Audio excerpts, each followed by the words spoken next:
ना वो कौन सी क्वालिफिकेशन होगी तब वो रुद्रमाला का मंत्र विजय माला में ऐड होगा। संघ का रंग लगता है या नहीं लगता है?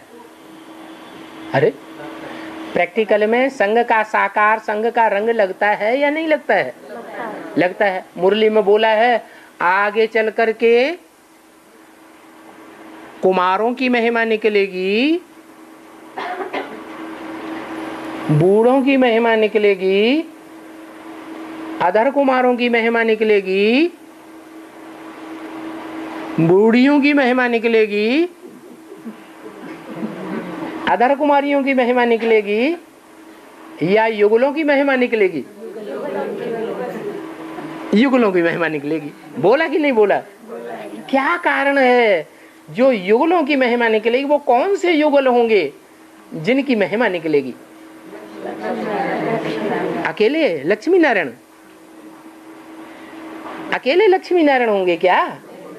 विजय माला में जो मणके होते हैं वो सिंगल मणके हैं, सिंगल आत्माएं हैं या डबल आत्माएं हैं? क्या प्रूफ है इसका?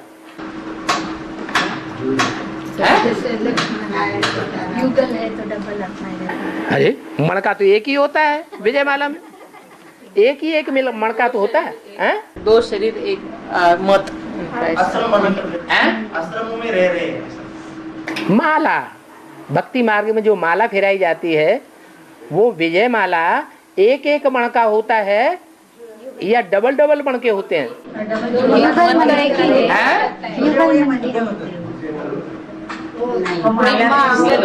तो सारे मणके जुड़े हुए होते हैं। जो ऊपर एक मणका है वो जुड़ा हुआ दिखाया गया है। तो क्या 109 मणके होते हैं? ऊपर के मणके को जोड़ करके 109 मणके होते हैं या 108 मणके ही होते हैं? 108 नीचे वाले होते हैं या ऊपर वाले युगल मणके को मिलाकर होते हैं? नीचे वाले जो मणके हैं वो 108 हैं। ऊपर जो युगल मणका है वो सिर्फ ये संबोधित करने के लिए दिखाया है कि नीचे के सारे ही मणके युगल हैं। क्या? और रुद्रमाला में युगल मणका नहीं होता है। रुद्राक्ष के जो मणके होते हैं, माला होती है, उसमें ऊपर जुड़ा हुआ मणका नहीं होता है। इससे साबित हो गया कि जो विजय माला है उस विजय माला में जितने मणके होंगे सब युगल होंगे। वो कौन से युगल होंगे? जो ब्रह्मा बाबा ने डायरेक्शन दे करके युगल बना दिए, गंधर्वी विवाह करा दिया, उनका नंबर आ गया क्या है? तो कौन से मणके होंगे? ढेर सारे मणकों को ब्रह्मा बाबा ने ऑर्डर दे दिया कि तुम शादी करके रहो। मुरली में ये कह दिया कि पहले ही दिन ढेर हो पड़ेंगे, और ब्रह्मा बाबा ने उनको परमिशन दे दी। जैसे मुरली में परमिशन देते हैं, क्या शादी की परमिशन देते हैं? नहीं, क्या कहते हैं? शादी बर्बादी। लेकिन ब्रह्मा बाबा ने शादी करा दी तो बाबा की श्रीमत की बरखिलाफी हो गई ना। ब्रह्मा बाबा तो लीनेंसी की बैठक में बैठे हुए हैं। कड़क बैठे हुए हैं या लूज बैठे हुए हैं? लूज बैठने का मतलब क्या है? आराम से। तो लूज का मतलब है कि बुद्धि जो है उनकी स्ट्रिक्ट नहीं है मुरली के महावाक्यों के ऊपर। और शंकर को कैसे बैठा दिखाया? स्ट्रिक्ट। जो भी मुरली के महावाक्य हैं, एक एक मुरली के महावाक्य के ऊपर स्ट्रिक्ट होकर के डायरेक्शन देना है। क्या? स्ट्रिक्ट होकर के रहते हैं, इसलिए वो बैठक स्ट्रिक्ट दिखाई है। माने मुरली में अगर कह दिया शादी बर्बादी तो शादी नहीं करने देंगे। किसी को आज तक डायरेक्शन नहीं दिया होगा, चाहे कितना भी कोई रोए, गिड़गिड़ाए, चिल्लाए। बाबा क्या करते थे?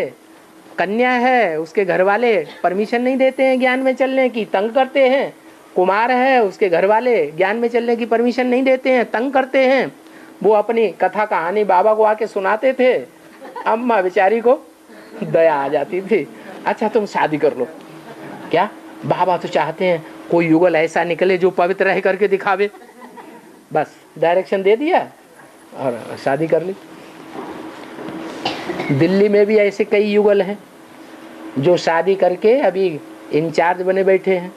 बम्बई में भी ऐसे युगल हैं जो शादी करके इंचार्ज बने बैठे हैं। लेकिन किसी युगल का गायन नहीं है, महिमा किसी की नहीं निकली है, पवित्रता की तो महिमा निकलती है। तो वो युगल कौन से होंगे जिनकी महिमा निकलेगी? सिर्फ लक्ष्मी नारायण। हाँ, रुद्रमाला के मणके जो विजयमाला के साथ स्वभाव संस्कार से मिलकर के एक होंगे और ईश्वरीय सेवा में भी लगेंगे। ईश्वरीय सेवा में लगकर और संसार में खुशबू फैलाएंगे। लोग देखेंगे कि ये साथ में रह करके सेवा करते हैं और इनकी आंखों में चमक दिखाई पड़ती है प्योरिटी की, इनके चेहरे में और दृष्टि में प्योरिटी की चमक दिखाई पड़ती है। वो चमक ही उन युगल मणकों की प्रत्यक्षता कराएगी और बाप को भी प्रत्यक्ष करेंगे। बहुत महिमा निकलेगी ऐसे युग।